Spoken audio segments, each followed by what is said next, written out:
سندھو دریا کی ناک کے نیچے آباد زیر اسماعیل خان کا ضلع اپنے سینے پر پھیلے کھیتوں میں سیوریج کے پانی سے ہوتی آبیاری پر اشک بہاتے بہاتے تھک چکا ہے، مگر کیا ماہرین نباتات، کیا حکام ماحولیات اور کیا متعلقہ محکمہ جات کوئی اس زہر کی فراوانی پر اف تک کرنے کو تیار نہیں۔ لوکل گورنمنٹ ایکٹ سیکشن 66 68 کے تحت شیڈول 4 اور 5 میں کلیئر کٹ ڈیفائن کیا گیا ہے کہ جو بھی بندہ سیور کے نالے کو، گندے پانی کو ایگریکلچر وغیرہ کے لیے یوز کرے گا تو لوکل گورنمنٹ ایکٹ کے تحت آپ اس کے خلاف کارروائی کرتے ہیں۔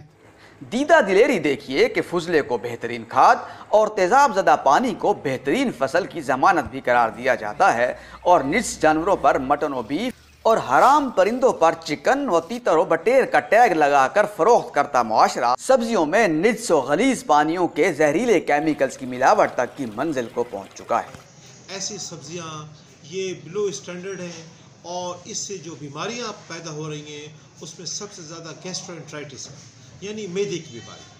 آنتڑیوں کی بیماری۔